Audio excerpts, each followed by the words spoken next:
तो एपिसोड 7 की शुरुआत में ही हम रिम को देखते हैं जिसके पास लिगन के करीबी सभी लोगों के फोटोज थे। प्रिंस बोयो, दाइमा जैंग प्राइम मिनिस्टर और उसकी मम, और इधर रिपब्लिक ऑफ कोरिया से तेओ, शिंजे, निसोप और नारी की फैमिली, उन सब की फोटोज लगाई हुई थी। यानी अब रिम के निशाने पर लिगन से रिलेटेड सारे लोग थे। तो एपिसोड 6 के आखिर में लिगन जो रिपब्लिक ऑफ कोरिया चला गया था, ये सब उसके पहले के सीन्स हैं। इधर तेवल और शिंजे की टीम एक लड़की के मर्डर केस की छानबीन करने के लिए पहुंचते हैं। तो इस खून के केस में तेल को डाउट होता है उस लड़की के बॉयफ्रेंड और उसके रूममेट पर, इसीलिए वह शिंजे के साथ इन्वेस्टिगेशन चालू करती है। इधर दाइमा सनी की हेल्प से एक मेड को पकड़ लेती है जो महल की बातें बाहर जाकर बताती थी, लेकिन इसने तेल का आईडी कार्ड नहीं चुराया था, इसीलिए दाइमा सनी के साथ मिलकर महल के सभी एम्प्लॉयज पर नजर रखने लग जाती है। इधर उस मरी हुई लड़की की रूममेट बताती है कि उस लड़की का एक बॉयफ्रेंड था जिसके साथ उसके रिलेशन ठीक नहीं थे, तो हो सकता है उसके बॉयफ्रेंड ने ही उसे मारा हो। तो तेल की टीम उसकी बॉयफ्रेंड को ट्रैक करने लग जाती है। तभी हम देखते हैं रिम का एक खास आदमी छुपकर शिंजे पर नजर रख रहा था। इधर किंगडम ऑफ कोरिया में लिगन अपने इस हफ्ते का सारा काम खत्म करके मौका देकर अपने घोड़े के साथ बैम्बू फॉरेस्ट की ओर निकल जाता है, लेकिन सामने तो जोए खड़ा होता है क्योंकि उसे पता था कि लिगन फिर से भागने की कोशिश करेगा और लिगन भी समझ जाता है कि इसीलिए आज महल में गार्ड्स बहुत कम थे। तो जोए उसे कहता कि आपके साथ धोखा हुआ है, जिसे आप तेल समझ रहे हैं वो यहाँ की एक चोर है और उसने बहुत सारे क्राइम्स भी किए हैं। इवन पुलिस स्टेशन में उसके नाम की FIR भी दर्ज है। जो सुन लिगन हैरान होता है तो उससे पूछता है तो क्या इसका मतलब तेवल की हम शक्ल हमारी दुनिया में है। जोइंग उसे बार बार कहता है कि वो लड़की कोई लेफ्टिनेंट नहीं है बल्कि लूना नाम की एक मशहूर चोर है जिसे अभी पुलिस ढूंढ रही है और शायद आपको उसके बारे में पता है, इसीलिए या तो आप मुझे आपके साथ ले चलिए वरना मुझे मारने के बाद ही आप आगे जा सकते हो। लिगन कहता है ठीक है फिर चलो मेरे साथ, क्योंकि लिगन ने पहले से ही उसके रॉयल कोर्ट में बताकर आया था जोए कुछ दिनों की छुट्टी पर जा रहा है, जिसका जयंग को मैसेज भी आ जाता है क्योंकि लिगन जानता था कि जयंग उसे रोकने के लिए उसके पीछे यहाँ जरूर आएगा। बोलकर लिगन बांसुरी वाली छड़ी के साथ नीचे उतरता है तो सामने दूसरी दुनिया का पोर्टल खुल जाता है, जिसे देख जयंग तो हैरान रह जाता है। सीन कट होता है, हम रिपब्लिक ऑफ कोरिया में रिम को देखते हैं जिसके पास यहाँ का एक बहुत मशहूर बिजनेसमैन आता है जिसका बेटा कुछ ज्यादा ही एटीट्यूड मार रहा था। इतने में अचानक सब कुछ रुक जाता है, जो देख ले रिम समझ जाता है कि लिगन फिर से रिपब्लिक ऑफ कोरिया में आया है। कुछ दिन में सब कुछ नॉर्मल हो जाता है तो रिम उस बिजनेसमैन की बेटी को मरवा देता है और उसकी जगह किंगडम ऑफ कोरिया से उसके हमशक्ल को लाता है। गगोन के रूम से एक नोट मिलता है जिसमें उसने लिखा था कि मैं कुछ दिनों के लिए बाहर जा रहा हूँ, आप चिंता मत करना, जयंग मेरे साथ है और हम दोनों अगले फ्राइडे तक लौट आएंगे, इसीलिए प्लीज आप इस बार भी हमेशा की तरह महल में सब कुछ संभाल लेना। तो दाइमा को अब भी लिगन की काफी फिक्र होती है। इधर तेवल पुलिस स्टेशन में अपना कुछ काम कर रही होती है, तभी वह कंप्यूटर पर किम गैदो की फाइल देखती है जो नाम तेल ने ही लिगन का रखा था फर्स्ट एपिसोड में। अब इसे देख फिर से वो लिगन को काफी मिस करने लगती है। काम खत्म करके जैसे ही वो घर पहुंचती है तो घर के बाहर उसे लिगन दिखाई देता है, जिसे सही सलामत देखते हुए काफी इमोशनल होती है क्योंकि जापान के साथ जंग के बाद से तेउल को उसकी कोई खबर नहीं मिली थी। लिगन पूछता है कैसी हो तुम, क्या तुम मेरा वेट कर रही थी। तेउल स्माइल करते हुए हाँ कहती है। लिगन कहता है ये जानकर मुझे चैन पड़ा, वरना मुझे डर था कि शायद तुम मुझे दोबारा देखना नहीं चाहोगी। इतने में तेवल भाग की लिगन के गले लग जाती है जिसे लिगन भी खुश होता है। इसके बाद वो तेल को लेकर एक जगह पे आता है जो उसने रेंट पे लिया था, पर अंदर आकर देखती कि वहाँ तो जोए खड़ा था, पर तेल उसे यूज समझ लेती है। उसे ऐसे अजीब कपड़ों में देखकर पूछती है कि ये अपना क्या हाल बना रखा है तुमने काभी और युनबी को कहाँ छोड़ा। वही जयंग तो बस उसे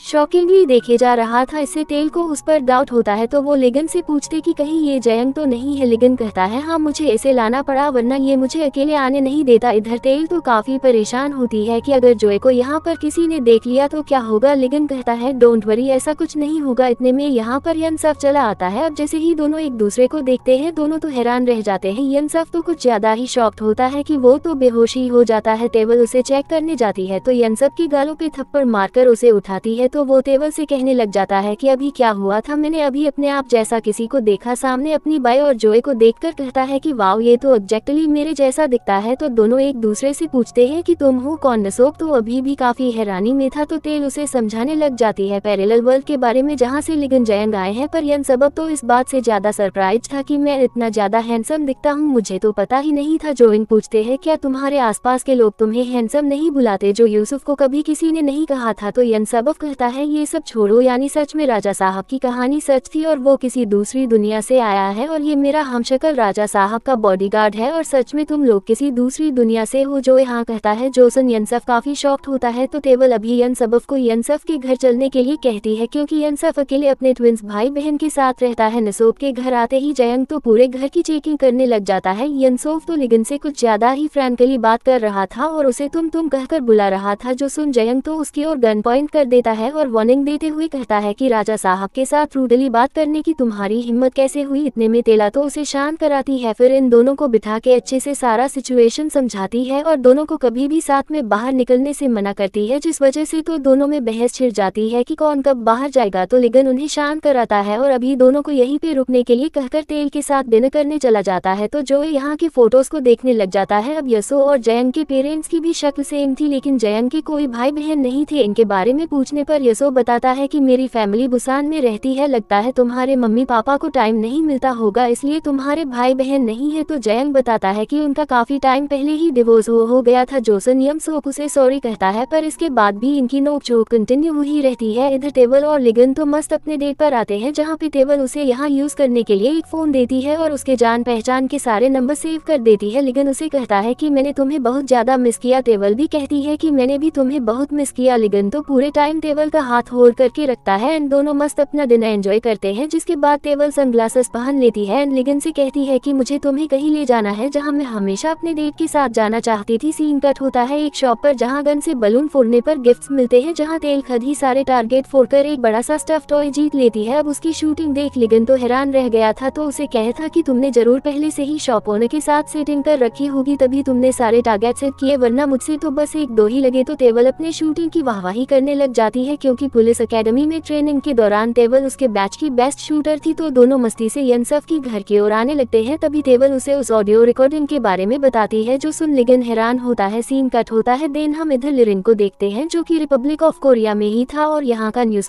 रहा था, जिसमें US president Donald Trump north Korea के प्रेसिडेंट किम जोंग उन से मिलने आए थे। तभी रिम का ड्राइवर जो कि रिम का सबसे खास आदमी है पूछता है कि आगे का प्लान क्या है। रिम कहता है जो मैंने सोचा है वही होगा। लिगन और तेल को देखते है जो कि उसी रिकॉर्डिंग को सुन रहे थे, जिससे लिगन समझ जाता है कि ये बातें किंगडम ऑफ कोरिया की है, पर मेरी दुनिया की बातें इस दुनिया के किसी आदमी के फोन में क्यों होंगी। लिगन टेबल को इन सब से बाहर रहने के लिए कहता है, पर टेबल कहती है कि ये मेरा केस है इसीलिए मुझे इन्वेस्टिगेट तो करना ही होगा कि आखिर हम दोनों की दुनिया में सब क्यों हो रही है, इसलिए मुझे सब कुछ जानना है कि इस दूसरी दुनिया की शुरुआत कैसे हुई। तो ली उसे लिलिम के डेड बॉडी का टॉपसी रिपोर्ट दिखाता है और स्टार्टिंग से सब कुछ बताना शुरू करता है कि जादुई बांसुरी के लालच में मेरे अंकल ने मेरे पापा को मारा, जिससे बांसुरी के दो टुकड़े हुए, आधा हिस्सा मेरे पास रह गया और आधा उनके पास। उसी बांसुरी के जरिए तुम्हारी दुनिया का दरवाजा खुला, इससे लिरी में इस दुनिया में आया। उसने यहाँ अपने हमशक्ल को मार के किंगडम ऑफ कोरिया में फेंक दिया, जिससे अब तक हमें लग रहा था कि लिरी मर चुका है, लेकिन वो अब भी जिंदा है और वो भी मेरी तरह दोनों दुनिया में आ जा सकता है। वो जिंदा है यानी अभी उसकी उम्र 69 ईयर्स की होगी, इसीलिए तुम उसके फिंगरप्रिंट्स और डीएनए मैच करके देखो कि इस दुनिया में उसकी फिंगरप्रिंट्स किससे से मैच करता है और रीम की हमशक्ल का पता करो, इससे शायद हमें पता चले कि वो इतने सालों से यहाँ क्या कर रहा था। तो तेलू से पूछती कि तुम्हारी दुनिया में यमसोक और नारी की जैसे हमशक्ल है, तो क्या वैसे मेरी भी हमशक्ल तुम्हारी दुनिया में है। अब जोइंग ने जिस लूना के बारे में लिगन को बताया था उसके बारे में अभी तक लिगन कंफर्म नहीं था, इसीलिए अभी उसे उसके बारे में कुछ नहीं कहता। तो अगले दिन टेबल फिंगरप्रिंट मैच करने को देती है, जहाँ लीरिम की फिंगरप्रिंट मैच कर जाती है, इवन ब्लड ग्रुप भी मैच करती है, जिसका नाम ली सांगजे था, जिसकी 24 साल पहले मरने की रिपोर्ट थी और रिपोर्ट के हिसाब से यंगसू केयर सेंटर में उसकी मौत हुई थी, जो कि लिलिम ने ही उसे यहाँ मार के ये सारा ड्रामा क्रिएट किया था। तो ऑफिसर इसके फैमिली का भी डाटा निकाल देती है। इसमें ली सांगजा का भाई यानी कि लिगन के पिताजी का हमशक्ल, उसे भी लिलिम ने मार के एक्सीडेंट का रूप दे दिया था। इवन इसमें छोटे लिगन के हमशक्ल की भी मौत के बारे में लिखा हुआ था, जिसका नाम इस दुनिया में जेहन था। अब तेल ने किंगडम ऑफ कोरिया में लिगन के बचपन की फोटोज देखी थी, इसलिए वो समझ जाती है कि लिगन का हमशक्ल भी था इस दुनिया में। देन इधर हम लिगन को देखते हैं जो कि जोय को लिरिन के बारे में सब कुछ बता देता है और उसे कहता है कि मैं फ्राइडे को चला जाऊंगा, लेकिन तुम्हें इसी दुनिया में रहना होगा। मैं तुम्हारी जगह यूसुफ को अपने साथ ले जाऊंगा ताकि तुम यहाँ उस रिम को मार सको, और अगर वो मुझे किंगडम ऑफ कोरिया में मिला तो मैं उसे वहीं पर मार दूंगा। लेकिन जोय को अभी तक इन सब पे बिलीव नहीं हुआ था और इतने में टाइम स्टॉप हो जाता है। लिगन समझ जाता है कि रिम एक दुनिया से दूसरी दुनिया गया है, पर लिगन को समझ नहीं आता कि रिम किंगडम ऑफ कोरिया गया है या इस दुनिया में आया है। लिगन फील करता है कि इस बार टाइम थोड़ा ज्यादा देर तक रुक गया था। पिछले 2 बार के मुकाबले जयंग को बिलीव कराने के लिए वो एक कागज में कुछ लिखता है और उसके पॉकेट में डाल देता है। कुछ देर बाद जब टाइम नॉर्मल होता है तो वो जयंत को अपना पॉकेट चेक करने के लिए कहता है, जिसमें लिखा हुआ था कि क्या ये प्रूफ काफी है जिससे ले को बिलीव हो जाए आता है। लेकिन जोए को अब भी लिगन की फिक्र थी, इसलिए लिगन कहता है कि मैं अपना ख्याल रख लूंगा, उसे मेरे पास का बांसुरी का दूसरा हिस्सा चाहिए होगा जिसे हासिल करने के लिए वो जरूर आएगा। तो अगर वो इस दुनिया में है तो सिर्फ तुम ही उसे पहचान सकते हो, इसलिए मेरे लौटने के बाद अगर वो तुम्हें दिखा तो तुम उसे मार देना और यह मेरा ऑर्डर है। इसीलिए जयंत को मानना पड़ता है। इधर किंगडम ऑफ कोरिया में जिस पुलिस वाले को जयंत ने लूना के बारे में पता करने के लिए कहा था वो जयंत को कॉल करने की कोशिश करता है पर उसका कॉल नहीं लगता, इसीलिए वो रॉयल कोर्ट में कॉल करके बता देता है कि वो लूना नाम की लड़की दूसरे शहर की जेल में थी और जो फिंगरप्रिंट्स मिस्टर जोंग ने मुझे भेजा था वो लूना से 100% मैच करती है। इधर प्राइम मिनिस्टर भी अपनी पहुंच लगाकर लूना के बारे में पता कर लेती है कि वो अभी जेल में हर कुछ टाइम में छूटने वाली है। प्राइम मिनिस्टर तो उसे लिगन की गेस्ट यानी कि टेबल समझ रही थी, इसलिए